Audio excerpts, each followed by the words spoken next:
So, hello everyone. Good morning. Uh, I welcome you all to our second session at AWS User Group Nashik. Um, and thank you, first of all, thank you for joining on Saturday morning. We appreciate it. Today we have a great session lined up. Getting started with AWS CloudFormation by Sanchit Jain, who is lead AWS architect at Quantify. He is APN Ambassador, and he speaks a lot of into communities. He hosts multiple sessions on different topics related to AWS. Today, he'll be walking us through all the basics and how to get started with AWS CloudFormation.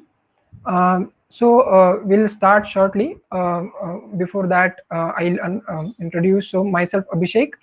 I am UG lead at AWS User Group Nashik. I am a software engineer at Confab Technologies, and I am a community builder by AWS as well. Along with me today, I have my team member from AWS User Group Nashik, Yash. He'll introduce himself. Yeah, hello guys. So I am Yash Gurudkar. I'm a software engineer. I am a part of AWS UG Nashik core team member, and I'm a software engineer at a company named Perennial Systems in Pune. Currently working from home. Mostly work with React and Node as a full stack developer. So yeah, back to you, Abhishek.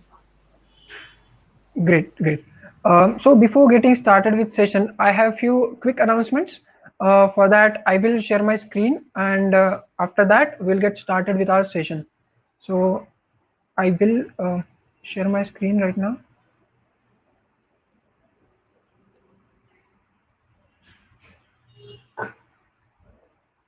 Okay, hope my screen is visible.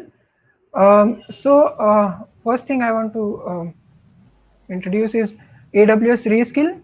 Reskill is a community-driven platform in association with AWS, where you can empower your learning on AWS. This platform solely focus on AWS, different services of AWS, and it is also a gamification platform as well. This platform has challenges different AWS communities, study groups, then multiple rewards as well. Reskill has multiple vast arrays of AWS topics introduced by industry experts, as you can see on the screen. A challenge is a nothing but a quiz based on a particular video, where you watch a video, you get upskill yourself, and you play a short quiz wherein you can win multiple points, and those points you can claim in actually into different Amazon vouchers. So there are multiple vouchers starting from 250 rupees Amazon vouchers until 5,000 rupees. So based on your points, you can claim the rewards. Apart from that, you get some cool badges which you get after completing some sort of milestones, and you can share these cool badges on social media as well to show your credibility.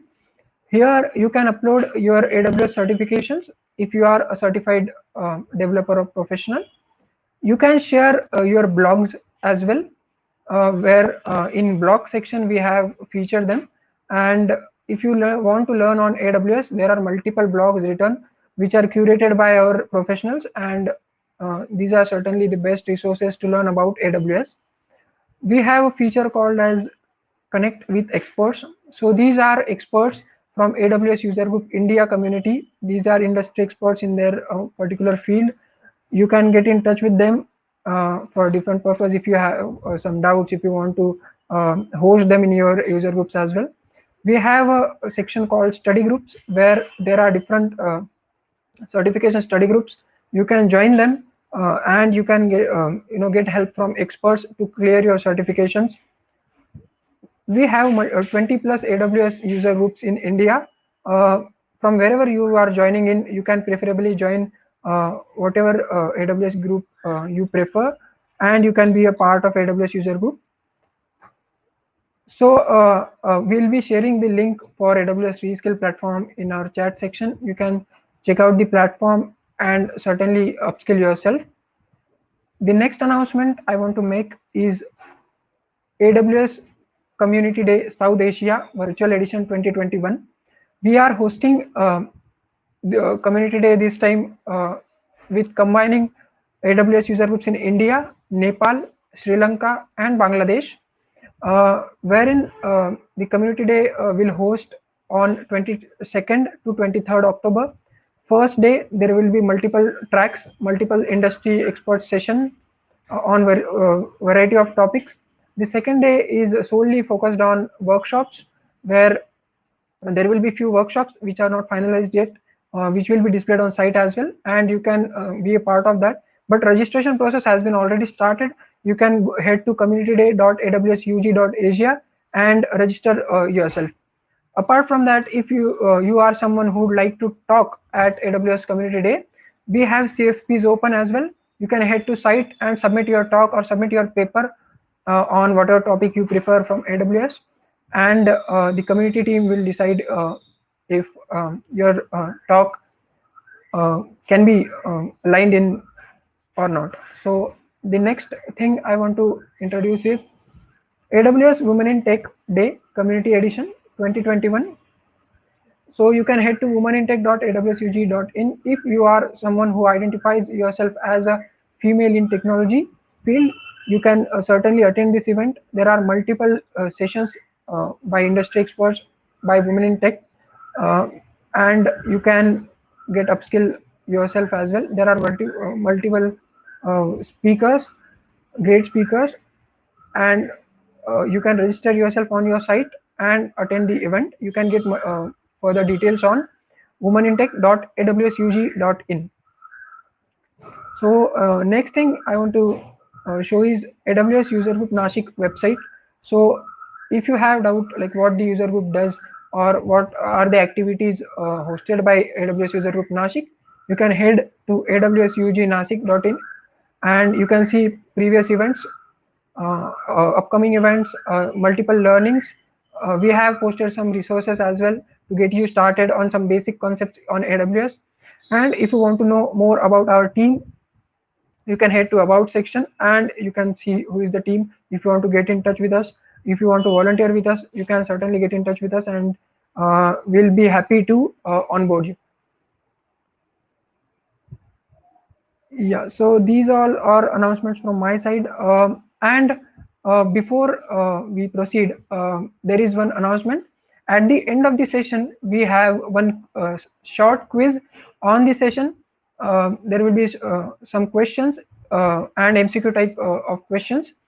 If you win this quiz, you will be eligible to get AWS credits, which we'll be sending after the event. So stay tuned until the end, and we hope that you will have fun at the quiz and at the session. With that being said, we'll have Sanchit on screen. Hello, Sanchit.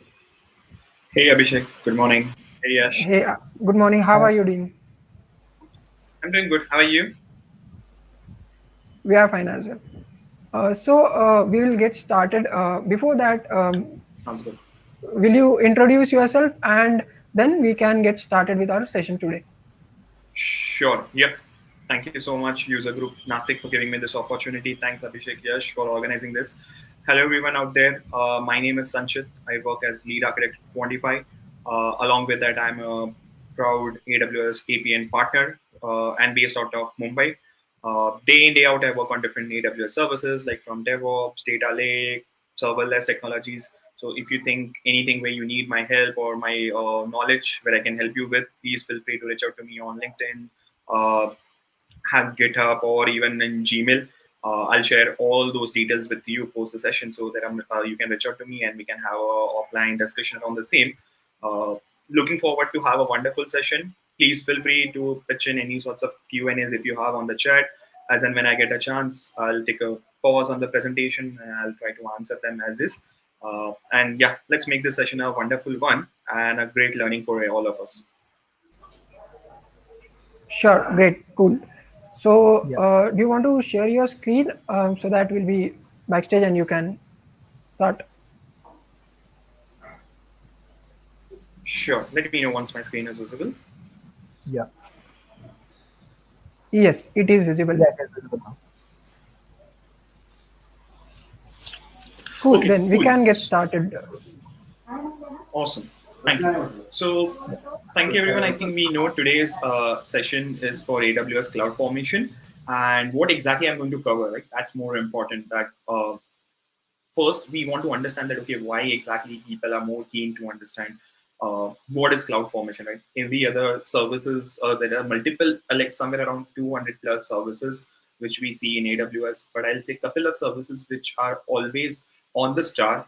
Any console which you open, you will see that people would have for sure served couple of services like S3, Lambda, CloudFormation. So I see CloudFormation is very useful and handy service in and out. So we'll understand why, what is CloudFormation, why people are so keen of learning CloudFormation, how it works, certain concepts, a demo, as well as an advanced concept followed by a demo, right? So that's what we will be looking forward to ensure that at the end of the session, all the folks, all the audiences are very clear that what exactly is CloudFormation, how it works behind the scene, and how it can be helpful day in, day out, right? That's the high level agenda, I would say, for the session. So let's start this session. So as a speaker, as I'm introduced myself, I work as a lead architect 25 and as well as an AWS APN Ambassador, AWS community builder, and always keen to share my knowledge to the community in forms of different blogs, different sessions at the user group, as well as any sorts of different webinars, what I have, webinars and podcasts. Hope you guys have a wonderful session today. And let's move to the main agenda, which is around the cloud formation. So first, before we understand what exactly is a cloud formation, let's understand with the why, that why people use cloud formation. So then it will be very easy for you to understand that what exactly is a cloud formation is all about, right? First, when we talk about the cloud formation, just to summarize it in one liner, it's an AWS service which you can directly access from your AWS console. Okay. Now, why CloudFormation is so useful, or so people are keen to learn about it, is capability to support different kind of resources, right? It's very easy. Any services which you talk about S3, you talk about Lambda, you talk about, let's say, any sorts of advanced like machine learning services. All the services supports CloudFormation, right? So CloudFormation becomes a handy tool if you want to play around with multiple services. Two, it's very easy to use. You don't need to get any additional knowledge. Like ideally, you should know JSON or an YAML. Those are the scripting way to put out your cloud formation. Just in case, even if you don't know about those languages, also you're very beginner, you can use a kind of a designer tool that is available. But end of the day, it's very easy to use and very flexible around it. And when we talk about the flexible, it's very syntactical driven, that okay, you have different syntax, different blogs and different good resources where you can plug and play kind of a different module, and it's very handy for you guys. Need not to say customization through parameters. However you make it, I mean, anything which is more declarative as well as it can be more customized, right? So you can put out more customization. Like for example, very simple of can be that you're launching an EC2 instance, right? Or you're creating an S3 bucket. What can be the name of S3 bucket? That is what you can provide as a parameter. And that's how you can customize your resources rather than being a fixed block of statement. Rather than, as I mentioned in the point two, also a pretty easy tool AWS provides, which gives you the capability to drag and drop, visualize the different icons of it. You can edit the properties of that, and that also way you can launch the cloud formation without really worrying about writing a whole lots of complex code, wiring of those different modules and all. So these are the couple of, I would say, 5 pointers which are very useful or advantages of cloud formation. That's why people heavily rely on cloud formation in enterprise when it comes to deploying any platform in production. I would say the first request that comes from every customer is, hey, will you provide me the cloud formation of the platform, right? So that's because of this 5 key things, right? Now let's understand, or let's jump what exactly is the cloud formation. Now, before I jump to the actual technical definition, let me give you an example. You're working as a DevOps engineer, or you're working as an operational engineer, or any cloud engineer in any of the cloud company. I ask you that every day you have to launch 10 EC2 instance. This is what is your job. You will love for first day, you will love for 1 week, or you will love for, let's say, 1 month. This is what is your job for entire 1 year. Will you like it? No, you will give up. What I'm doing here, nothing. Every day I come up, I launch 10 instance, shut down end of the day, next day do the same thing, right? No one will do that job continue. I mean, I'll say honestly, not even beyond a week. There exactly CloudFormation helps you better. That what you do is end of the day, let's say if you come up and say that for the first time I will launch it manually, second time also I'll launch it manually, third time I'll design a CloudFormation for template for it. So I'm just only deploying the CloudFormation underneath whatever the resources you mentioned, maybe S3, EC2, Lambda, or any of the resources what you mentioned. CloudFormation automatically takes care. So I'll demonstrate you in the demo, but just assume that it's just like with 5 single clicks, you can deploy your entire stack of resources, entire complex platform, right? So as we can see in this kind of an diagram also, on the left hand side where you can see that, okay, you have to launch so many resources manually. Lambda, let's say IAM, DynamoDB, S3, EBS, EC2. It becomes very difficult. You do not even know what are the 15 things you need to club, wire it. Maybe there is a dependency sort of a thing, which becomes very easy to manage with the CloudFormation, because whatever knowledge you need to deploy that platform, you script everything in the CloudFormation, and CloudFormation, you just deploy that one file which takes care of everything, and you just sit and enjoy, and the entire CloudFormation takes care of it. So that's exactly the beauty of CloudFormation is, which we also understood from the previous slide. And now if we understand, try to read the definition will also tell the same thing. AWS CloudFormation provides a simple way to create, manage a collection of AWS resources by provisioning or updating them in an orderly and predictable way. So this becomes the simple way to understand the definition also of it, is that CloudFormation becomes a handy tool or a handy service for you to create, to manage AWS resources. Either you deploy or provisioning them, or you update the property of the resources in a very orderly fashion, in a predictable way. That means is whatever you're going to define in your CloudFormation, AWS CloudFormation creates a dependency graph at behind the scene, and it will launch in a very orderly sequential fashion and in a very predictable way. So if something goes wrong or some other way, something goes wrong behind the scene, you know what exactly got failed at which step. Those kinds of minute error debugging is also provided by the CloudFormation. So those details are already there. That simple, it means what exactly is the CloudFormation. And the best example is about Expedia. Now, Expedia is like an online kind of a thing. Even if you talk about the couple of other industries where you talk about the big enterprise kind of a platform, if I say like deploying the entire machine learning kind of a project or data lake, like it's my job. So I know very well that many a time the client asks us the first thing, I completely understand you are an expert here, you know data lake, you know machine learning, you know all the things what we need, right? But we want to simplify the entire operationalizing the platform, because we don't know it. You guys know it, but we don't know it. So there exactly CloudFormation help you. So even though you don't understand how those small minute wiring of the resources have been done, but overall if I give you the package, that package you can go easily deploy it with single clicks. So that's how you can see multiple companies behind the scene CloudFormation, they uses the CloudFormation, and it's a very common tool you will see day in, day out in the industry. Let's understand what exactly the CloudFormation works in a technical standpoint, right? If I go zoom in view as a developer rather than theoretical part, then there are 3 components, or I would say 3 P's what you have. One is the template, second is the CloudFormation, and third is the stack, right? Let's understand in detail. For sure, I have different sections also in upcoming slides, but let's high level understand what exactly is. A JSON file or an YAML file, where you, or kind of a file where you define your infrastructure, you lay down your infrastructure, that is called as a file, that is called as a template. As simple as that, you define, okay, I need S3 bucket, I need Lambda, I need EC2, I need DynamoDB. Here are my different parameters that you need to provide, and here is the output. This 3 section you provide in template high level.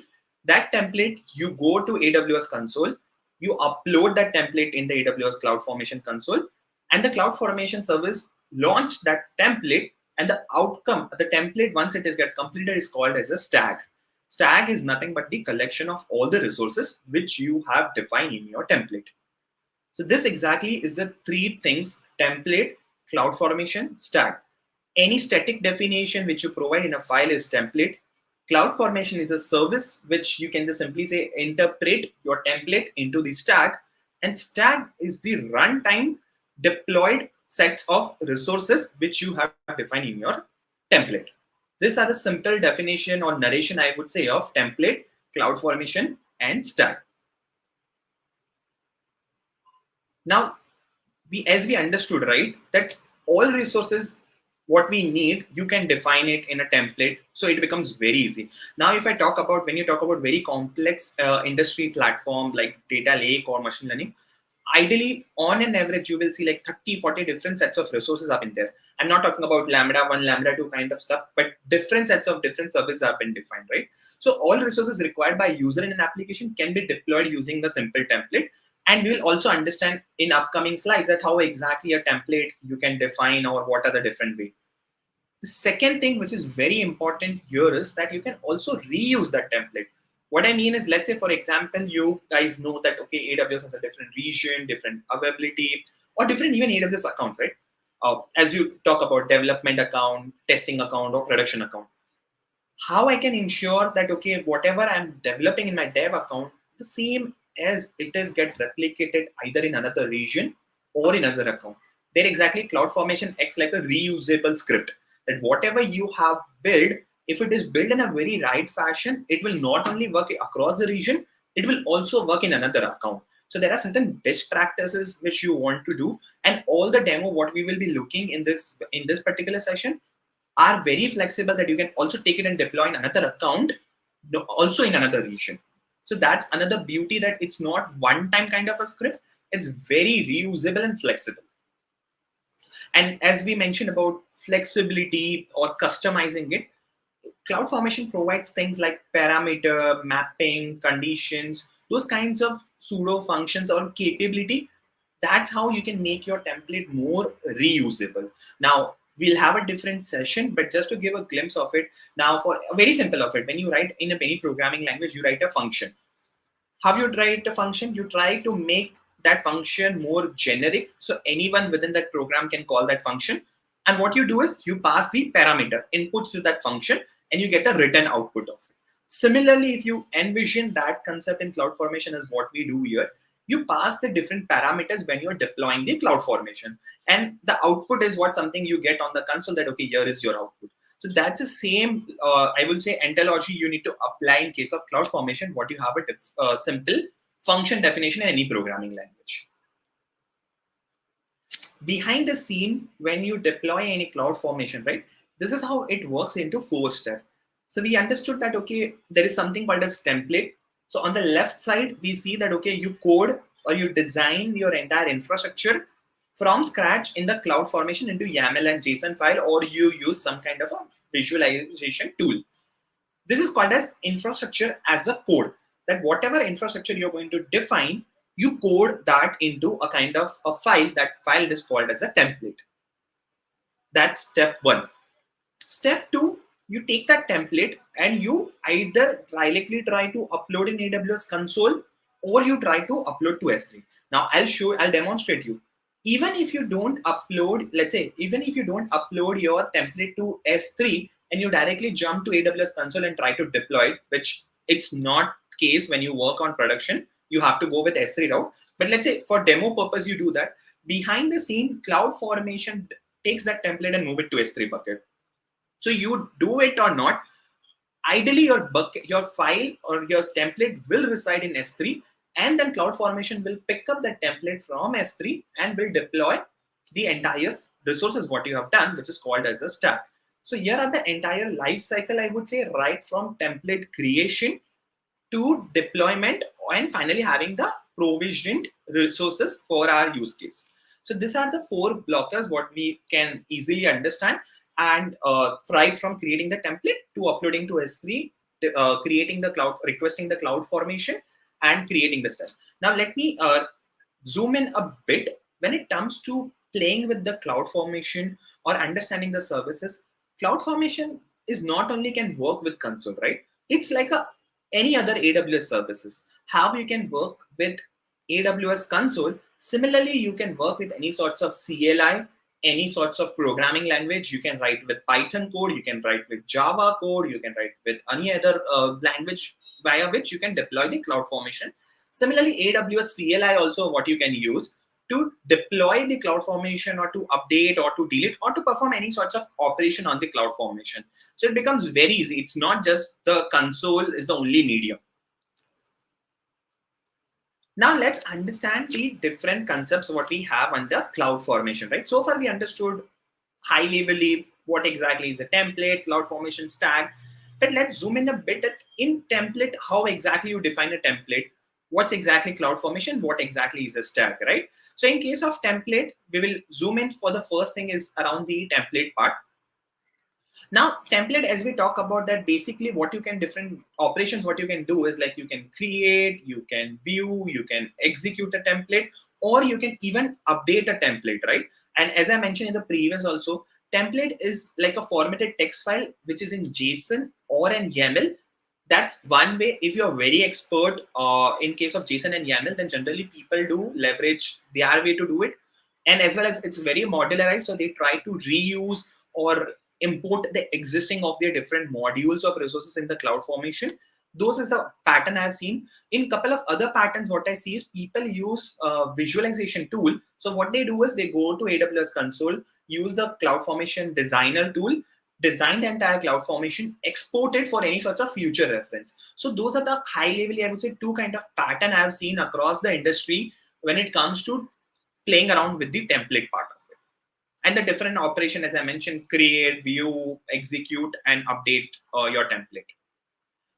There are different sections you have. This is the more important thing, right? As I was talking about, when you talk about template, it's like your, it's not directly comparison to your any sort of programming language, but just for a better understanding, right? You have, when you talk about any programming language, you have things like keywords, you have things like functions, you have things like certain reserve words, right? Similarly, in case of CloudFormation, there are different sections. There are certain mandatory sections. Certain of them are optional sections, which help you to make your template very organized and very readable. So it helps you to promote more of reusability of the template. And those are the 9 sections. What you have is the format, version, description, metadata, parameters, mapping, condition, transform, resources, and output. I know I went pretty fast here. No worries. We will zoom in each of these 9 objects in upcoming slides. But there are, just remember that in template, you have different sections, and each sections help you to organize your template and help you to provide more of reusable capability there. Let's understand each of the sections. So we have understood a lot now that you can write JSON and YAML around it. And these are the way you can have your general structure of your template. Like if you open any template file, this is how you will see that if it is in JSON format, then okay, this is going to be the structure of it. If it is in YAML format, then on the right hand side, this will be structure of it. Mostly, I will tell you, people started using JSON because when CloudFormation came into the production or came into general availability, it only supports JSON at beginning, somewhere around 2015, I would say, 15, 16, where people started using a JSON because that's the only medium. But somewhere in 16, 17, AWS also started supporting YAML. So that's how I saw complete shift. Like 90% of the people supports YAML because most of the other things on DevOps side supports YAML as a standard way. That's one. 2, it's very easy and very flexible. That's why people support YAML, but need not to worry. Even if you're good with JSON, you can leverage the JSON. And if you're good with YAML, you can continue with anything. Now let's understand each and every object or structure that is mentioned, right? So far we understood about those 9 different objects in the first slide. So this is how those different sections are. The version, if I talk about description, metadata, parameters. So this is how, these are the different sections that makes your code very clean for you and help you to organize it. Right? So here is a simple template, I would say, which is launching an EC2 instance. And on the right hand side, we have a different description about the same. So first, let's starting with the version. Now, version is a fixed, I would say, version of it, which is like a version of the CloudFormation. This is a fixed key which you have to define. The second is around the description part of it. The description is more around, let's say you have 10 different CloudFormation on launch on a CloudFormation console. So it becomes very important that you describe in one liner that what different resources this CloudFormation is going to deploy. Why it is important is when you're working in like an industry or 10 other developers, your colleagues are working, it is very important for them to understand that, okay, hey, is this CloudFormation, what exactly this CloudFormation has been doing? One, you as a developer, you know that, okay, this is going to do XYZ. But even if I ask you the same question after a year, you have to go and scan the template and understand it. So that's how description is like a best practice, or more making a code reusable, or readable, more of a like a readable kind of thing. Parameter, as we talk about in the previous beginning slide also, parameter is very important section if you want to make your CloudFormation more of kind of an reusable, where you provide kind of an input to your CloudFormation at the runtime. That, okay, at the runtime, let's say for example, very simple of it, if you're launching an EC2 instance, then it can be either T2 Nano and either can be T2 Micro. So those kinds of parameters you can provide in your CloudFormation rather than hard coding it. So that's parameter. The second is around the mapping. Now mapping is very important. So as I mentioned, right, that CloudFormation is very reusable across different environments. Now how exactly it is reusable, right? Just it's reusable will not help. Let's say for example, you want to launch a kind of a platform in dev environment, or in case of lower environment, which are very small config, like T2 Micro or database of, let's say, very small instance, because you're just developing it. In case of, let's say, when you're doing the testing, you want to launch a larger section of it, like T2 large or kinds of like T3 large kinds of DB instance. In production, you want to fully scale. Now, but I mentioned you that, okay, CloudFormation is very reusable. So how are you going to ensure that dynamically based on the environment, it can take care of this parameter and you don't have to worry about it? There exactly your mapping condition can help you a better, that based on the certain kinds of flag, like say for example, you set a flag, environment flag as dev, as QA and as prod. Based on that flag, they can decide the configuration that it needs to pick at the runtime based on that flag. So that's how you can help from terms of the mapping and the condition. The another example of map can be, now you would have tried to launch an EC2 instance, right? Have you seen that EC2 instance AMI ID is also a regional parameter? What I mean is, let's say you're trying to launch an Amazon Linux EC2 instance in North Virginia. Similarly, you're trying to launch an Amazon Linux instance, EC2 instance in Mumbai region, AP South. Now the AMI ID which is used in North Virginia versus the AMI ID which is used in AP South will be different. Now, as an end user, you cannot remember every time that, okay, what is my AMI ID, because that keeps changing as Amazon updates the OS. There exactly mapping help you. What mapping you define is that, okay, hey, if I am by default launching in region as North Virginia, which is US East 1, you pick up the AMI IDs from the mapping which belongs to US East. And if I'm launching in AP South 1, then you pick up the IDs which are belongs to AP South 1. So those kinds of mapping or match the column which you do based on where exactly you're trying to deploy. So that's exactly mapping and condition help you. Now I'll tell you honestly, most of the people will come up and say, I know CloudFormation very well. But when if you ask them, hey, what is mapping? What is cloud condition? They will not able to explain you in detail. But do remember, these are the very important thing when it comes to productionizing your CloudFormation template or as a best practices.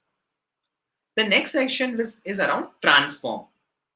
Now transform is very important. Let's say you already have some resources which is deployed or which is already defined from some other project or from some other colleague, and you want to as it is import that, like generally how we do, right? Import java.lang or import java.util in case of Java, or in case of Python, we reuse a code which is already been deployed or packaged as is, just as a one-liner. Similar kind of concept you have in transform. That in case of transform, what you do is you apply micros. What you say is, okay, here is my location where I have already having a CloudFormation which does, let's say, deploy S3 bucket. You transform that entire CloudFormation link and you say, okay, now I'm not going to copy paste my code as it is, but I will directly refer to the template and make my code more shorter and more readable. As well as you define it, okay, go and refer that at the runtime in that particular thing. You will get the entire syntax which you want to refer. The resources section is the only mandatory section what you have in the CloudFormation. So far we understood multiple of sections, right? I'll tell you all the sections are optional. The only mandatory things what you require is resources. It's pretty simple, right? CloudFormation help you to deploy the resources. Now, if you don't provide the resource section, what you're going to deploy? Nothing, right? So that's why resources section is very important in CloudFormation, and resources section defines what actual servers you want to spin. Like for example, if you see on the left side, you will see there is a web server, which is nothing but an EC2 instance. Similarly, if you see a security group, so those are kind of the different AWS resources which you want to spin via CloudFormation. And at the last, you have the output. Output is nothing but after you get your entire CloudFormation, what are the parameters, what are the different name of, let's say, instance ID, the S3 bucket name, or let's say the URL of your web server as an output. So it becomes very easy that you can refer what you need or the inventory at the output of your CloudFormation itself, which becomes very helpful. Let's say if you're launching 50 resources, right? Now you cannot go each one by one to AWS console. Hey, here is my Lambda, here is my DynamoDB, here is my RTS. It is white comes. You can do it, no doubt to it, but it is very difficult to traverse all that. Similarly, if I tell you that, okay, at the end, at the output section, I'm going to print a kind of a tabular which gives you 50 resources, what you have spun up, and the corresponding identifier to identify those resources. The second option is much more easier and better, right? So there exactly output help you. So these are the different sections what we have to understand when we are writing the template and the narration of it. The one thing which was not there in the previous template, which you want to understand, is the metadata part of it, right? So metadata is also very important if you want to define the metadata of your different parameters. Now, let's say for an example, metadata is nothing but like a doc string what you have in any of your programming language. Now, you are the one who are defining your CloudFormation. You can name your parameter any kind of thing. Like you can just name it like ABCD. Generally should not be doing it, but let's say you define it, or you define, let's say, EC2 name. Now, EC2 name of what? EC2 name for web server, or EC2 name for app server, or EC2 name for something else. You do not know about it, right? So there exactly metadata help you to define the additional details of your parameters, as well as that, okay, if I talk about parameters, then okay, this is how exactly it is going to be. This is how it's going to take the instance type. So those kinds of additional detail you can provide about metadata. Mapping, as I talked about in the previous example, the same is the use case. Let's say if I'm launching in region US East versus I'm launching US West 1, how exactly automatically it can switch based on the region. Condition, we spoke about that, okay, let's say if you want to, let's say, change the configuration of your server based on different region, from development, from prod, from QA to prod, how exactly you can switch. So that's exactly is the condition. And here is a simple example of it. Let's say, for example, the environment type flag is either test or prod. And here you define the entire condition where you say, refer this as env type if it is prod, or by default, it will be, I mean, if it is env type is equal to prod, then you go ahead and deploy it. If it is test, then you have to do a different parameter. So those kinds of different configuration you can do. Environment flag is just an example. Condition I have seen working very well in a couple of other cases also. Let's say, for example, you already have a resource which is pinned, like a kind of a database. Now you want to avoid that for a production environment, but in lower environment, you want to deploy that resources. Such kinds of complex condition also you can define in CloudFormation. It's not as simple as just for environment flag, but it can also do some kind of more complex work here. The transform, as we talk about that, okay, how it can reuse the template, you can just point to S3, get some detail, and you can take care of that thing. Now let's understand the second part, which was the stack. So we understood on the three blockers, which was template, CloudFormation, and stack. So now we'll be focusing on the stack. Stack is again a very simple thing. It's like a single unit, a managed single unit where you define all the resources. It's like you can simply kind of a package, a box, right? Or kind of a zip file. So what you do when you zip it, right? What you do is generally you have all the single images, files, and everything located in a folder. You right click it, and then after you right click, a zip is generated. What exactly that zip holds? The zip holds all the different files what you have compressed. Similarly, if you take that example and you map it here, that zip is nothing but a stack. The stack holds all the different resources what you have defined in your template and it holds into one package. Now, the beauty of the stack you need to understand is, let's say for an example, if one of the resources when you're deploying get failed, it will just deploy or destroy the entire cloud formation. It will roll back. The term which we use is roll back to the previous state. So it's not going to be like a gray state kind of a thing. It's going to be either at the complete start or it's going to be at the complete end. What I mean is, either it's going to deploy all the resources what you define in template 100% successfully, or it will completely roll back to 0%. It won't stop at 50% or it won't stop at 70%. So that's a beauty of the stack, and that's why it is very helpful. Rather than understanding, hey, which exactly line it failed, that is more important to debug. But how many resources are it already deployed and how I can handle those resources. So that way, it's very easy and flexible in use case. And now what we will be doing, right? So far we have spoken about many theoretical stuff about templates, stack, CloudFormation, the different function and all. Next, I will take you to a simple demo. What we will be doing in the demo, if I talk about this, we will be launching a kind of a simple EC2 instance and a PHP application. Now, the beauty of this demo is, now you'll say, okay, hey, it's a very easy demo, right?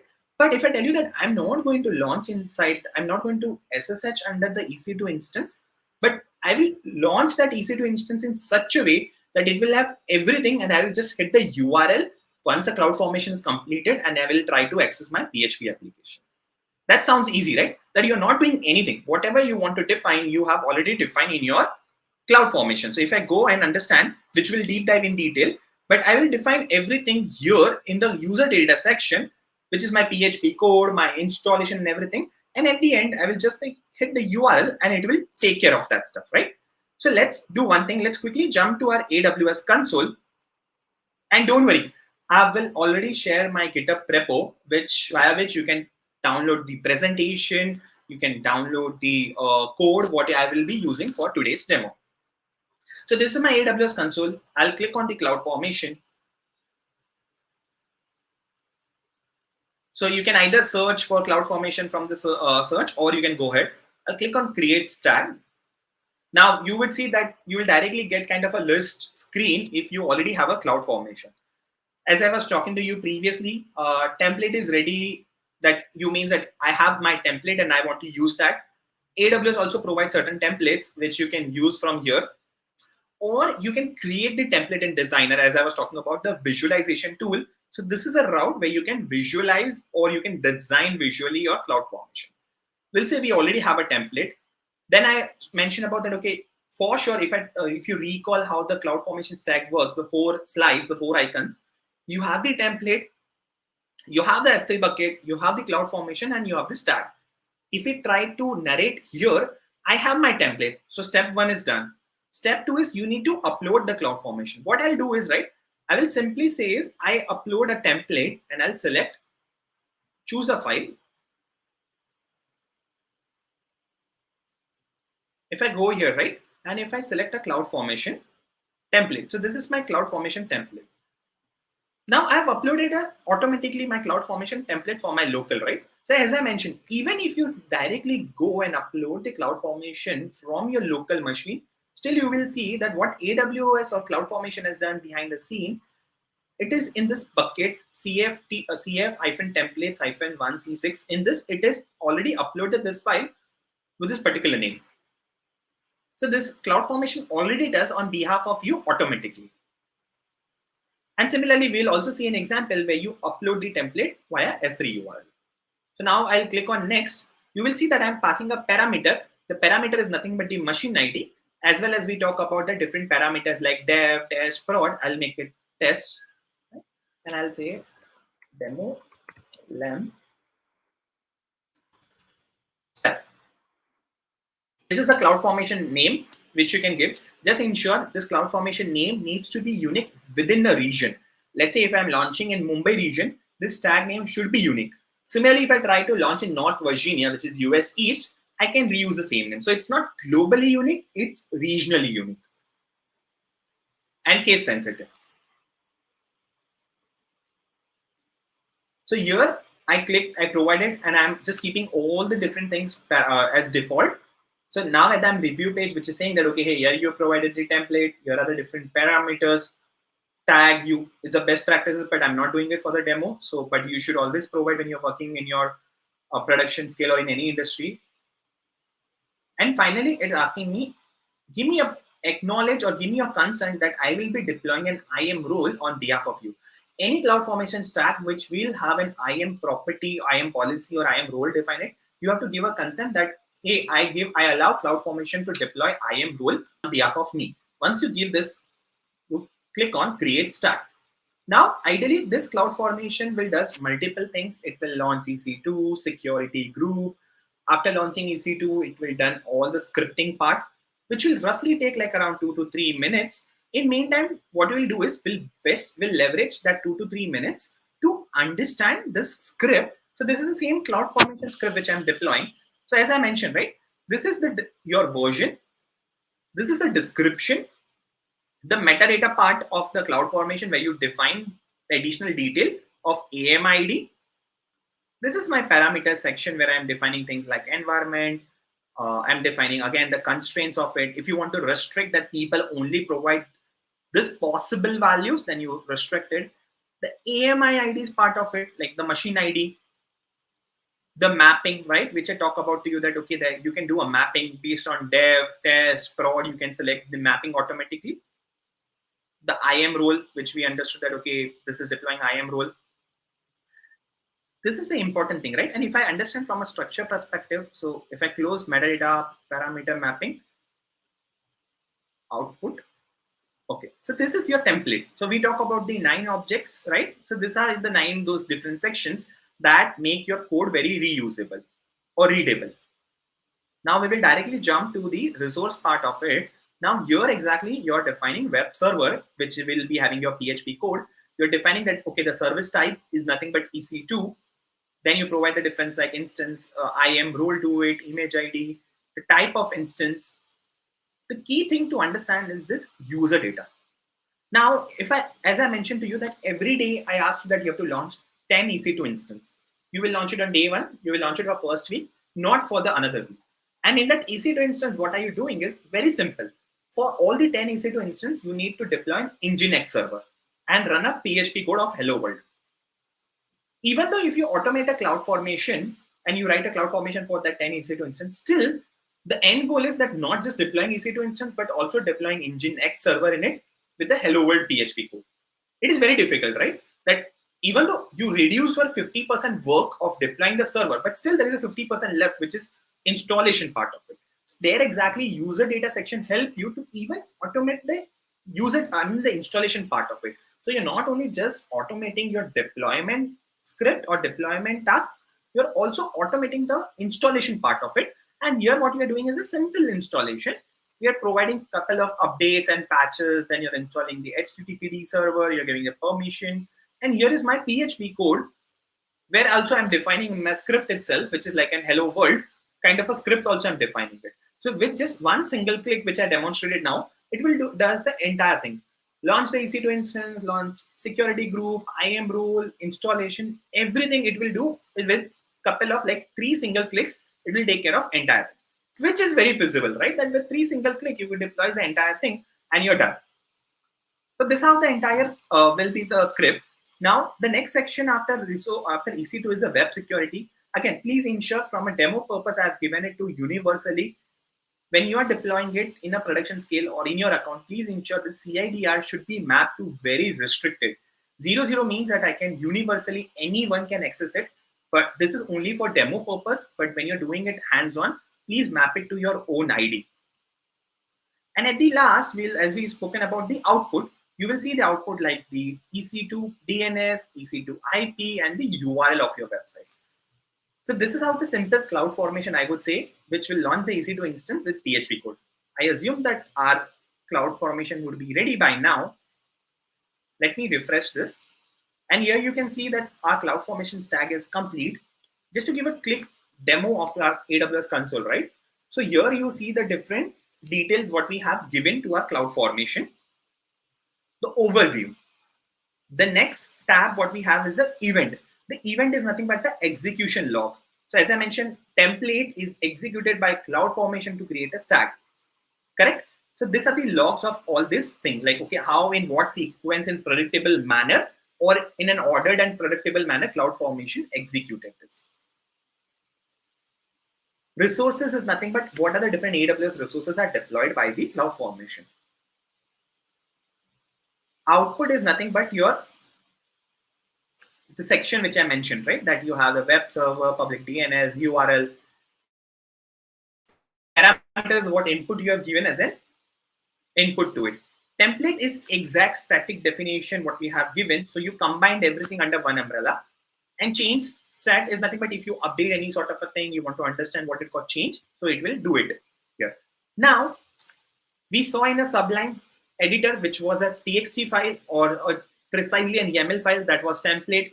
This is CloudFormation, and this is called as a stack. Now, stack, as I mentioned, is a unit or manage which all these resources. So this resources are managed by this stack. You can say an executed version of your template. What we'll do is now, for the demo, as I mentioned, I will directly go, I'll click on this link, and I'll go on this AWS console, and you will see that my script, which is giving me the EC2 instance ID and availability zone where I've deployed this EC2 instance, is already available. Now, as you understood, as I walk you through, I not only just deployed the EC2 instance, but I also automated the installation part where I'm executing, where I'm installing or deploying a HTTPD server, as well as a simple PHP script which displays the instance ID as well as the availability zone where I'm running this instance. So this was a quick demo of a basic, I would say, hello world of or CloudFormation. Now let's jump back to understand if there are any sorts of questions which you have from your end. So I'll stop my screen. Please feel free if you have any questions here. I'll be happy to answer them. So I see. Okay, Sanchit, any good way to convert a serverless app which was created from the console to a CFT template? Exactly, that's a very good question. In AWS CloudFormation, if I talk about previously, in case of up to previous, you can only create the CloudFormation stack. Recently, a year and a half back, you can also import the existing deployed CloudFormation, existing deployed resources, right? Now, for example, you already have an EC2 instance which was deployed, let's say, in 2014. Now, at that time, there was no, let's say, there were no tools available. Your company was not mature, but now they want to import that resources. You can easily do that in the CloudFormation itself. If I talk about, you have the capability to import resources into the stack. So here is an option via which you can import the resources in your existing stack. Next question what we have is, can you provide resources like blog or any sort of video for future references or any practical video? That's a good question. What I'll do, right? As I mentioned that I'll share this repo. In the README file, I'll give you the blogs or the link of AWS. I would say the best way to learn the CloudFormation and different syntax of the modules is to refer the AWS documentation. It's very simple, very elaborative with all the possible options. I will give the link in the README file that will help you very easily to go refer, and it will be very handy when you're working day in, day out on the CloudFormation. So I think those were the two questions which I see. Please feel free to post more questions. I'll be happy to answer them. But for now, I'll share my screen again and we'll continue the second part of the demo. So as we understood in the demo that, okay, the first thing was more understanding and launching kind of an application, which was like a very simple hello world. Next, we will understand a couple of advanced concepts also, which is very helpful. Custom resource. Okay. Custom resource, if I simply define it, there are certain times where what you want to do, right? You want your CloudFormation itself to execute a resource or to deploy something which, let's say, not available in CloudFormation. For an example, where if I talk about this, let's say you want to you launch an EC2 or you launch a DB instance, an RDS. For sure, what you're going to do next, second step after launching any RDS or any sort of, let's say, database, you're going to fire a create table or you're going to fire any sorts of a script to configure that DB. Now, CloudFormation, what it does is it will launch a DB2 instance, it will do the scripts and all, right? What the configuration. But in order to create a table, you have to take the RDS endpoint, your username, password, and to manually create. Now, let's say you want to automate this process. Similarly, how we have done this installation, you want to automate that process also. So how you can do that is via custom resource. So custom resource will take care that once RDS is launched, sorry, so you'll take the RDS endpoint and give to your custom resource. Custom resource will run those script which you will be doing it manually from any sort of workbench. And how exactly that custom resource work is this diagram what we have at the below, right? Where you have a template where you define that, okay, my resource type is custom, and you provide the details of it. Now, custom resource, what it does when you put it into the CloudFormation for execution, CloudFormation, when it identifies, hey, I have to do a custom resource, it generates this particular JSON event. Okay, the JSON events includes the request type, the response URL, request ID, the resource what you need to create, and the parameters which you need to. This thing will go to your custom resource. Now, custom resource, generally I've seen people doing Lambda very heavily. That way, in Lambda, you can write your Boto3 Python code, which does the action on behalf of you. So this entire input goes to the Lambda. Now, what Lambda does it, Lambda, after it execute or it failed, in both the steps, you need to ensure that you send the response back. The status will vary based on succeed or fail. The physical ID, the stack ID, resource ID, and other details to this signed URL. So as we understood that in the URL, right, if I see here, the CloudFormation gives that at which location you need to save the response. Lambda at that same location on S3 saves the response, which CloudFormation reads from that location and understand that, okay, what tasks are given to the Lambda. Lambda has executed that task, irrespective of the type of the result. The result got failed, the result got passed, but Lambda has executed the task. The output of the task is stored at this location, and based on that instruction, CloudFormation will continue or resume its operation. Let's say everything goes green, then CloudFormation will understand I've given the task. CloudFormation doesn't know what is a task because that is wrapped in your Lambda code. CloudFormation only know that you need to invoke the Lambda. So Lambda gets invoked, it performs a task. Based on the instruction, Lambda sends the response back. CloudFormation reads that response, the overall status of the task, and continue the operation. So that's how the entire life cycle works. This is a very important thing when you play with the CloudFormation. And this is many a times I will say when you're working on industry thing, custom resource will be very helpful for you. So do remember this flow and this simple narration of it. Don't worry, we'll have a demo also followed by in next few minutes. But this is how the CloudFormation works. And you can do a couple of things here. Let's say for a very simple of it is, you need to fetch us credentials at the runtime. You need to, let's say, as I mentioned, you need to create a SQL statement on database, or you need to do some other stuff, right? Or you need to execute the resources, which is very new and not supported by CloudFormation. All those multiple kinds of cooperation, which you can do very simply via custom resource. The next one, which is very important, is a nested stack. Similarly, how we always talk about things like monolithic, or if we talk about in the programming language, right, that you should not write very bulky code. You should split your code into different modules, different classes, like an object-oriented programming concepts, what we talk about. Now, object-oriented programming language cannot be working here in CloudFormation, but similar is a concept what we have in CloudFormation called as a nested stack. What you do in nested stack, you split your entire CloudFormation into different modules. Like if I talk about here, you have something called as VPC stack, you have IAM stack, you have EC2 stack, maybe you can have S3, maybe you can have DynamoDB. There is no limit to it. You can have a different stack, which you club into the parent. There are two advantages. One, your CloudFormation is very readable, because end of the day, you're going to only have the resource block for VPC or for IAM or for anything. Two, you can reuse it. Let's say, for example, I want to deploy only VPC. Then we learn the transform, right? So you can directly point to the VPC stack, CloudFormation stack, and you can reuse it. But let's say if you're just clubbing everything into one huge template, which has, let's say, 10,000 lines of code. Neither it's readable, neither you can reuse it. I mean, you can reuse it across region and account, but in a different pattern or a different application, you cannot reuse it, right?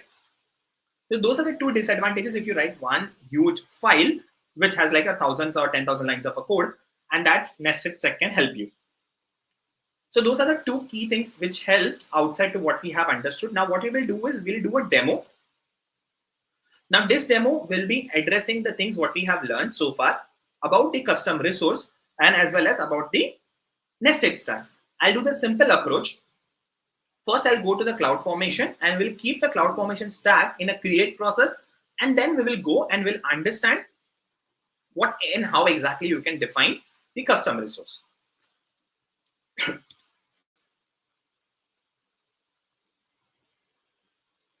So I'll click on next. The process is still the same. Okay. First, it is very important if I go to the demo section. In this demo, we will be doing or deploying a custom resource to copy the data from one S3 bucket to another S3 bucket and post successfully. Successful copy CloudFormation will be completed. So this is how you will be doing this. The operation will be doing. So if I go back now, you have the source bucket, you have the object, you define the code, and you name. What I'll do is I need to provide the right parameter. So this is my console. This is my bucket.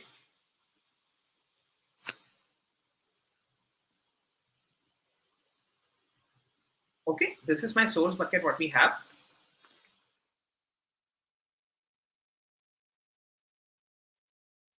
Okay, let me refresh this.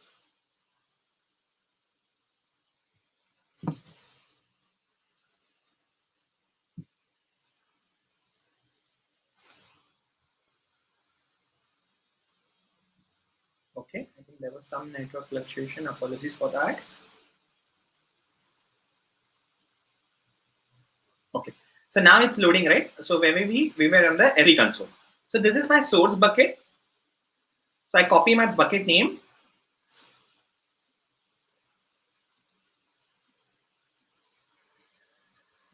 Okay, and then I go, there is a code folder to it. So we'll go back to our console. We'll paste it here. The source key is already code. What we'll do is in the code folder, I want to copy these two files. Okay, so I'll copy the same thing, like have copy the entire. I'll go back to my console and I'll pass on my right parameter, comma, and please ensure this needs to be in a list format or however it works. But in case of R lambda, we'll accept the input in a list format. So I've given two files, cloudformation.yaml, custom resource.yaml. This is my source bucket and this is how the details. Now let me switch to my destination bucket. So if I see, this is my destination bucket. And here you can see there is empty. There's nothing. There's a new bucket which I've created. What I'll do is I'll copy this and I'll paste it here. Okay. I'll give the name of it custom.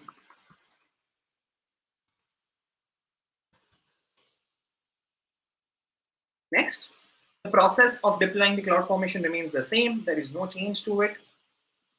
I click on next. Okay, so this is how you launch the entire CloudFormation. It will hardly take, I'll tell you, like the previous step took us like more time, right? Because you're launching an EC2 instance and everything. In case of Lambda, it's very fast. It will take less than a minute and you will see if your CloudFormation is correct, it is right, it will be executed in around a minute or so. What we'll do in meantime, we'll switch back the same way.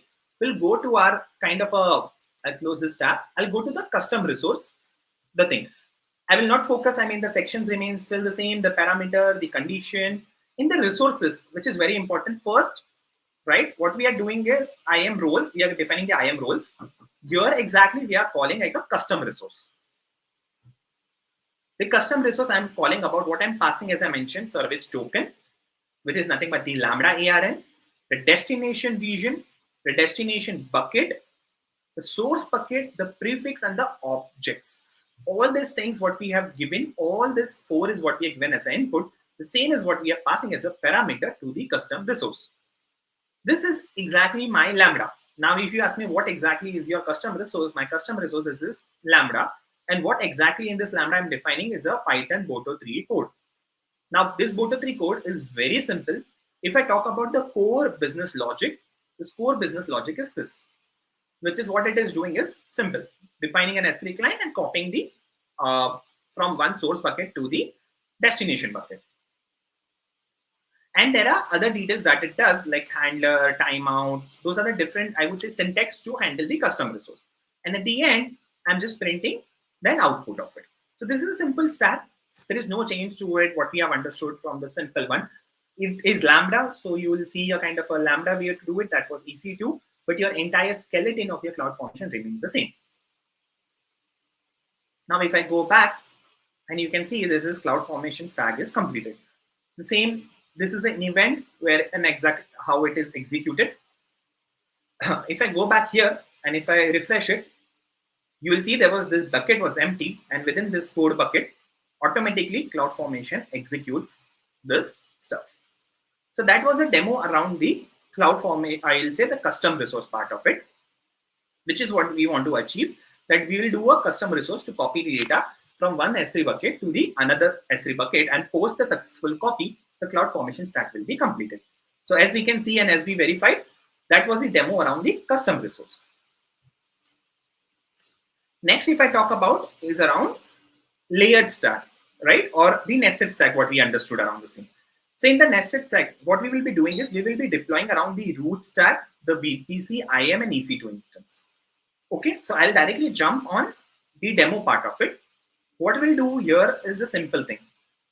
First, before I deploy it, right, in this case, you need to ensure that your CloudFormation, for in case of nested stack, one of the important thing you want to understand is your CloudFormation, all the child CloudFormation, right? Like as I talk about, this is the root level, and these are all called as a first layer. So according to root, this all are the child. There might be some underneath one more or two more stack to it. For them, this will VPC will be parent, and those will be the child. So in our example, VPC, IAM, and EC2 are the child, and root is the parent.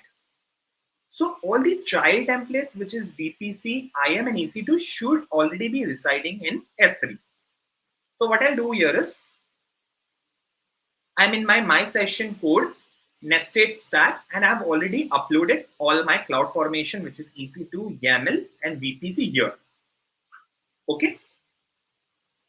So what we'll do is we'll go back to the CloudFormation, and simple, we'll go ahead, click on new resource, upload the template, and from here I will select the main one. Like many people knows about the Java, right? So how we have a public static void main. Similarly, this is the main stack. Now in main stack, I will not make any sorts of changes. Okay, I'll give. For the demo purpose, I'll keep the environment as test, the CIDR block, which is the IP address range. The S3 bucket name is the same. These are the VPC parameter and the VPC name. I'll just provide the parameter. So this is how you also can provide the parameter as an option. So you don't have to remember in which particular region, what different subnets you have, which will understand how to define it when we will be reviewing the CloudFormation. I'll click on next. Click on next. The same way how you're launching your entire CloudFormation, things remains the same.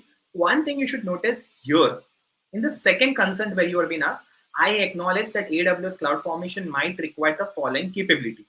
Capability auto expand. Now, why do you provide this permission is important to know, because parent node or the parent CloudFormation will expand to the child. So parent CloudFormation will deploy 3 more CloudFormation. So that is called as capability to auto expand. So that's why an additional functionality you have to provide in case of nested stack. We'll wait for a minute to see this CloudFormation stack it start getting. So as you can see, right, you had a nested stack. Automatically nested stack spent up 2 more stack, which was VPC and IAM. Okay, this will take somewhere around like 4 to 5 minutes. In meantime, we'll switch back to our editor and we'll go and understand the code. So I close the same. This EC2 is exactly the same, I would say, what we have deployed. The same stack I have copied here for an example. But major one I want to focus here is this particular main one. So this is how we provided the parameter, the different parameters what we need to provide. I'll close this one. In resources, you will see this is the different sections. So we will be deploying 3 child stack. One main YAML we already deployed. Main YAML will deploy the 3 stack. 3 stacks are nothing but your VPC stack, your IAM stack, and your EC2 stack. In case of VPC stack, you're providing the same thing. You're providing the, hey, where is my location of the template? You should be completed in 20 minutes. Otherwise, you should be done. You should be rolled back. Something is failed. And then you provide the different parameters to it. The same what we do in a normal CloudFormation stack. Same goes here also. Here is my parameter. Here is my URL. Here it do not need any parameter. So it's fine, but it should be done in 10 minutes. The same. Here is my template. Here is my timeout. And here is my parameter. And at the end, I print the output. Now, I am printing the output of my child stack in my parent stack. So EC2 stack, which is this particular resource name, dot outputs. Output of this particular section. If I go here, this outputs, and from this output, the web URL.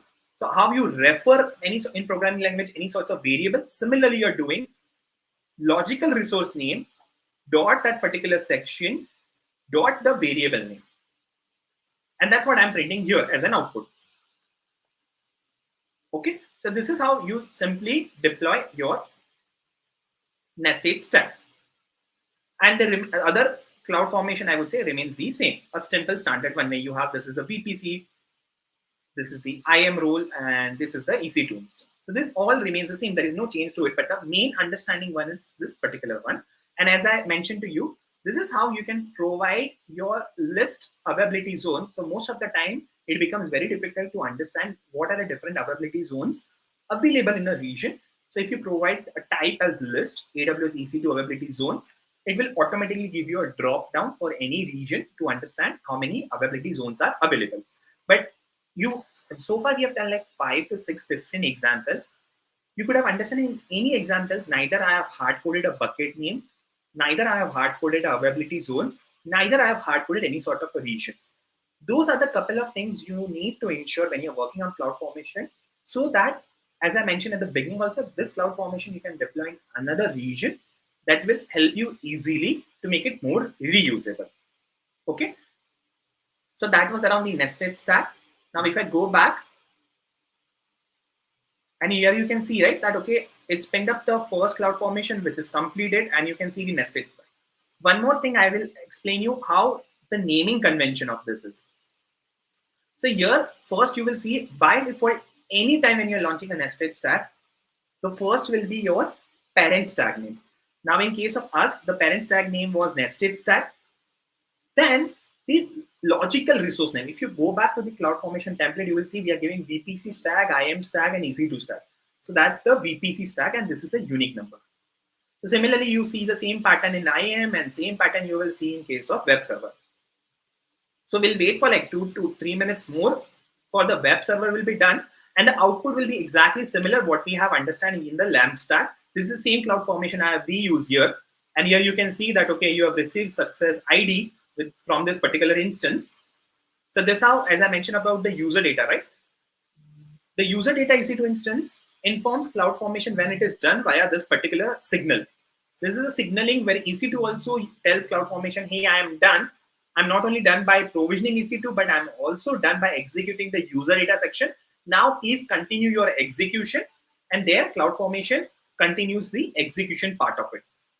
Now it will executing the elastic IP of it. And here we see the CloudFormation stack is completed. The one more important thing to understand, let's say in any scenario, if one of these child stacks failed, let's say you have 5 of them, the 5th one got failed, still you will see your parent stack will not get complete, even it will get failed. The remaining 2 will remain complete, the 5th one will get failed, and your parent stack will fail. And once you delete your parent stack, automatically all the child stack will be deleted first before your parent stack gets deleted. Now, once I refresh, you will see since all the stacks are completed, your parent stack will also be successfully completed. And we'll do the same thing. We'll go to the output section. As I mentioned, it's the same thing, instance ID, availability, and AMID ID, what I have used. So this was around it. What I'll do here is, I'll do a simple one more example. I'll try to delete this stack. This was a nested stack. If I go and delete it, even though you will see that, okay, it is started deleting the first, but this won't be the stack which will be completed first. You will see automatically the sequence in a descending order, how it launched, right? So it's like a last in, first out kind, I mean, first in, last in, out of concept, like a stack kind of a concept, what we have in data structures. So first this, I mean, at the last, this tag was entered. So this are the one which will be executed first in case of a delete operation. So once this tag will get deleted automatically, you will see that similarly this tag will start getting deleted, this tag will start getting deleted, and at in the last, in the descending order, this will get deleted. So this is how you can ensure that, okay, you don't have to worry about the child stack, any operation. Same goes for even for update operation. If you're doing an update, you will not be updating on a specific child stack, you will be updating the parent stack, and parent stack will replicate all those changes to a specific child stack. So as we see that, okay, the third stack which was launched at the last got deleted, and now it will, as we go to the resource, here you will see the delete stack completed, and it will pick up the automatic this two stack because those two were launched in a sequential fashion. So this is how the CloudFormation will get deleted, or any sorts of operation what you can do. So here I end my session around the CloudFormation. So far what we have learned, if I try to recap quickly,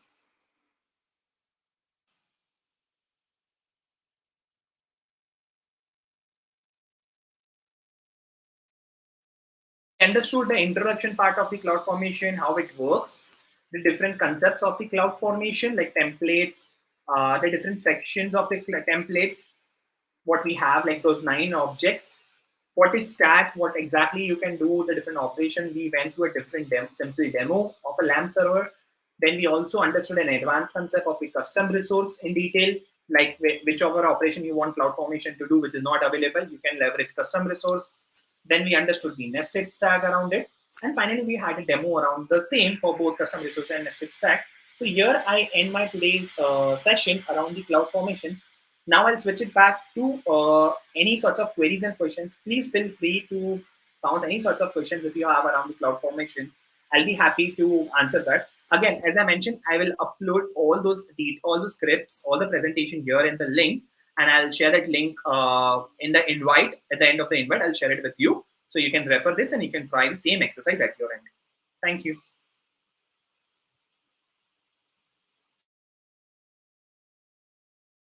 So if we go back here, there are a couple of good questions is what we have. Can we see the EC2 instance running in the dashboard? Yes, you can see the EC2 instance in the dashboard. The only reason I have not demonstrated that is, and again, if you want, we can do that. Just 1 second, let me share my screen. Okay, so we were here. What I'll do is this LAMP stack which was deployed. If I go to, I mean, since this is the new account, it is very easy to hunt.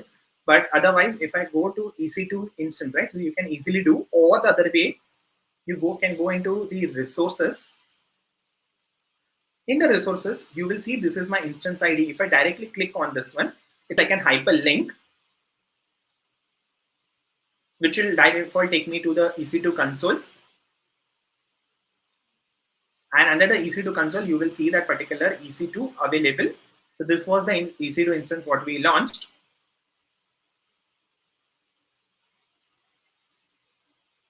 We'll wait for a minute. The internet is pretty slow here.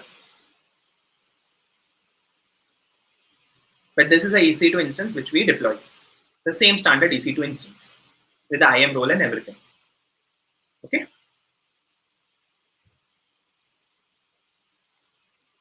The next one is, how is CloudFormation different from Terraform and can share the advantage of it? Okay, that's a very good question. I would say every next person when I talk about the CloudFormation, the same question which gets like Terraform.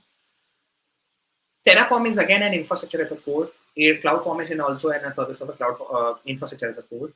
The biggest advantage, if I talk about in one liner, CloudFormation is very native to AWS. So you see that, okay, it's completely managed. You don't need any sorts of additional stuff. You have to write the code, deploy it, and it will be done. In case of Terraform, the biggest thing which we have to do is we need to have some sort of an agent where you have a Terraform installed, then you have to execute the Terraform there, and then Terraform can take care of that stuff.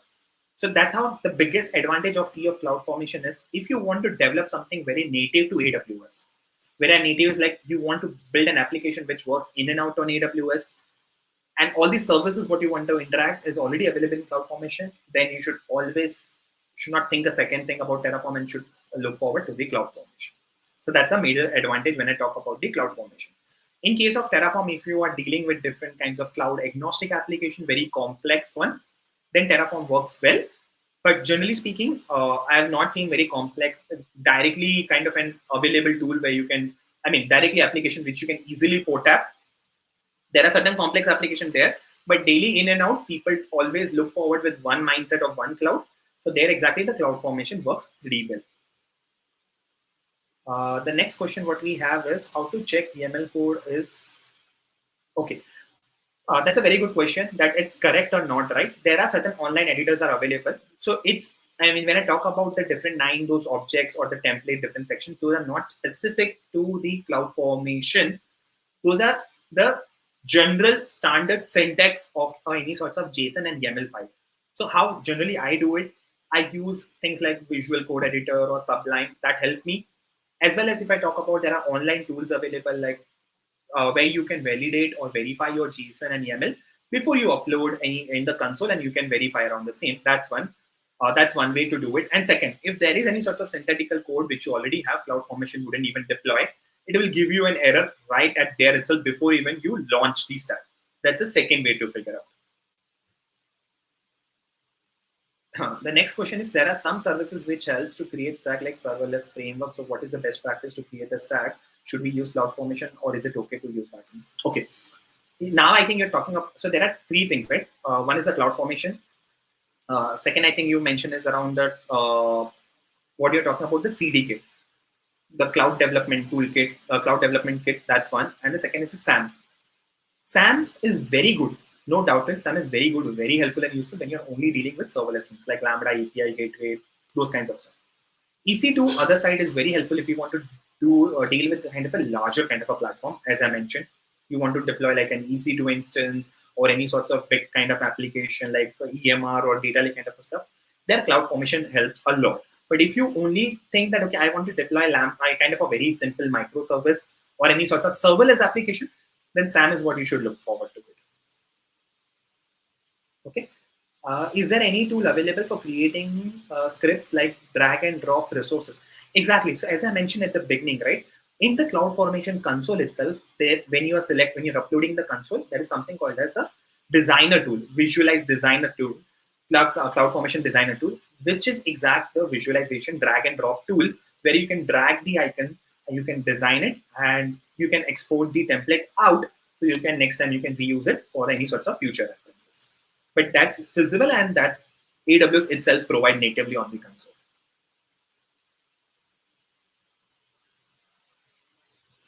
So any other questions, guys? Okay. Is there a validate button to validate the CloudFormation template in a designer page? Ideally, in the CloudFormation designer page itself, there is no specific validation is there. Once you design the template at the bottom on the right hand side itself, you will see there, there's a visualization what you have. So if I can walk you through, just 1 second.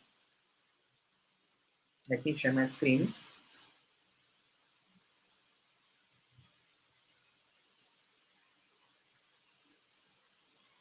So as I mentioned, you can directly from the left navigation, you can go to the CloudFormation designer.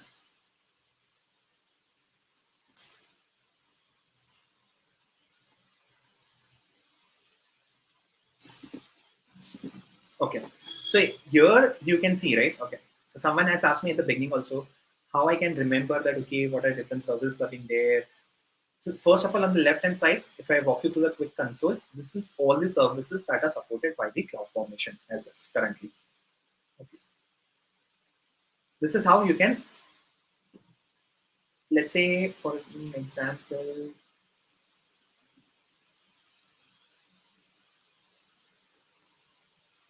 I want to deploy a simple S3 bucket. So I just drag and drop. That was the one question, right? How I can simply drag and drop these services. Now, simply you can click here. You can define the format. Now this can be in JSON. You can similarly also define in YAML. So that it supports. Second, you can have different by default properties already available as a best practices, like properties, metadata, deletion, and all those kinds of things you can already see as you can leverage here. Okay. Now what I do is, let's say for an example, I make it as 2. Okay. And now if you want to directly make a changes here, what you will see, once you refresh this, this will not come up. Okay. That's how you can validate one thing. Second way you can validate is, let's say you directly get a template you want to import. There is a template which is already there and you want to import that template and you want to verify. There also you can verify, because as you directly paste a template here, a kind of an visualization will come up for that particular template. The visualization is nothing but, like, say for example, if I talk you, if I just demonstrate, this is my local file, and if I go back, let's say if we go back to this one, and if we try to deploy the custom resource. So as you can see, this by default, the image came into the place because I had already having a valid template. That's why CloudFormation was able to understand the static blueprint, that okay, how my entire thing will look like and what exactly is the connection part of it, how exactly this is connected to it, how this one is connected. And you can just modify this template, play around it. And then finally, what you can do, you can not only download this image for your documentation part, or as well as you can save this template for any sorts of future references. So those kinds of things, what you can easily do with this visualization editor.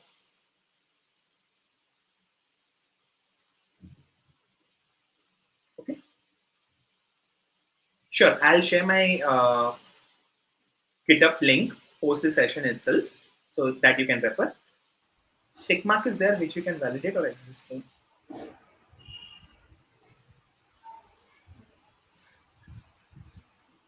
Okay, so tick mark, what you're talking about is the capability where you can rename your template. Let's say if you just create something and you want to rename it, that's way you can leverage that same case. So I think that's all from today's session. Thank you so much for being a wonderful audience, and I really liked it. It was my pleasure to be part of this user group and delivering the session on CloudFormation. Looking forward to have some wonderful collaboration in future. Thank you so much. Have a great day. Thank you so much, Sanchit. That was a really nice session, and especially the demos.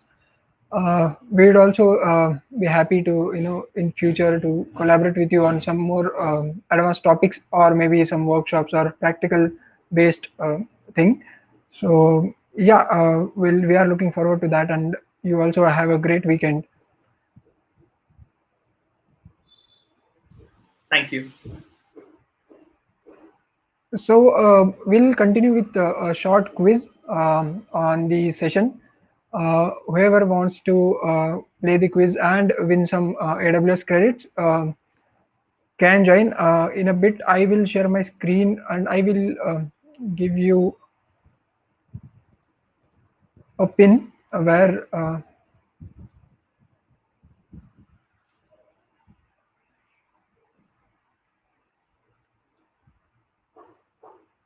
okay, so whoever wants to join can go to www.kahoot.it, and you can enter the pin you can see on the screen right now, 5172715, and we'll wait for some time for the players, and once few players are there, we'll start the quiz.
So we will wait for a few minutes more. Whoever is in the audience, please make sure you go to the link kahoot.it and enter the pin you can see on the screen and in the chat as well. Because once we start, you won't be able to join the room. So we will wait for another 1 minute and then we'll get started.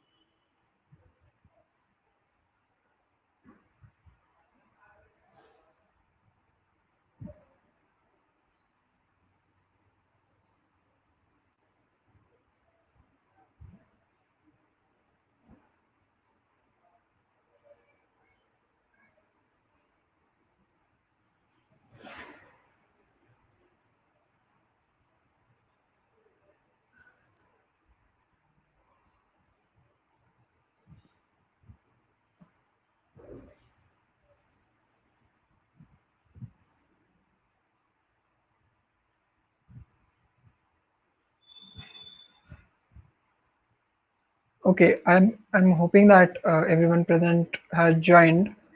So I will start the quiz now. And once we start the quiz, there is a time limit for questions so that it is competitive. Okay, so I have started the quiz.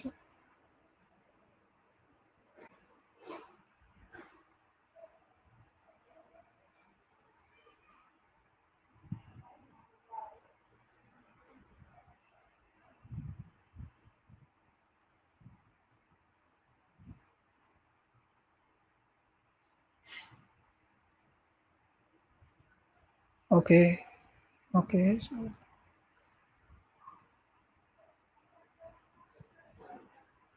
okay, we'll go to the next question now.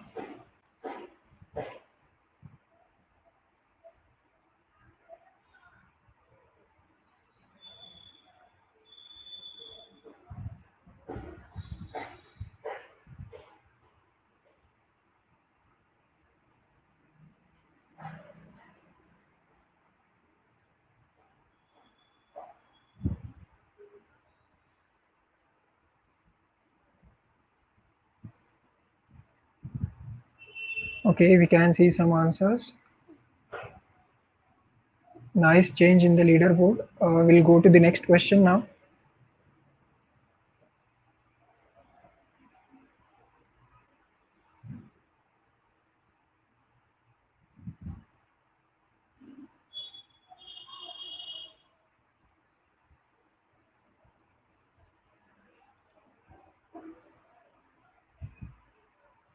Okay,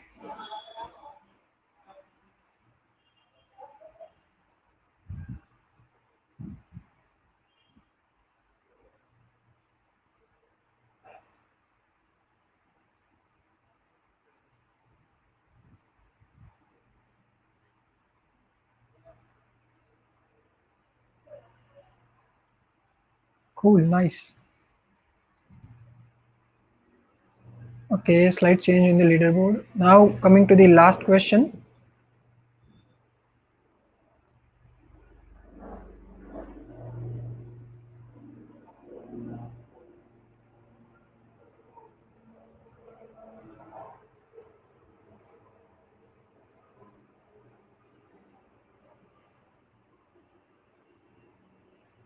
Great.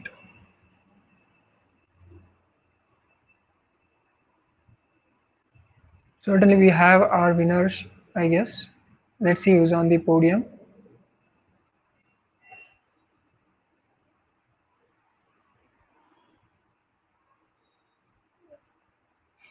Congrats to Prem, Pushkar and Rajesh. You guys have topped the quiz. Our team will be reaching out to you through your social media handles if you could, or you can also get in touch with us on our LinkedIn or Slack channel, and we will be awarding you guys with the AWS credits to all the three of you. And thank you for joining the quiz, whoever have joined.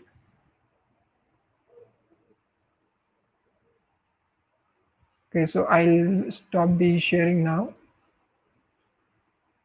And by that being said, and we'll conclude our session now. And before concluding, I have a few things to say. The session slides and the resource links, we'll try and get it from the speaker, and we'll provide you on the description or below the video. So this video is going to stay on the YouTube on AWS User Group India channel, as well as AWS User Group Nashik YouTube channel.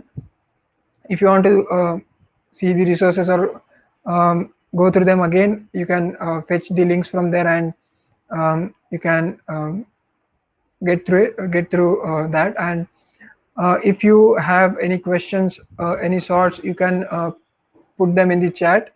We'll make sure they are being seen, and we'll try to get back to you. And thank you for joining the session today, and thanks for being a lovely audience. We saw some questions as well. We played a great quiz. If you have any suggestions on the whatever sessions you want next, please feel free to get in touch with us or our team, and we'll try our best to get the best speaker to take that session. We are already planning some workshops, so please stay tuned, and don't forget to subscribe our YouTube channel, and join our Slack channels or whatever preferable platform you have. We are on every major social media handle.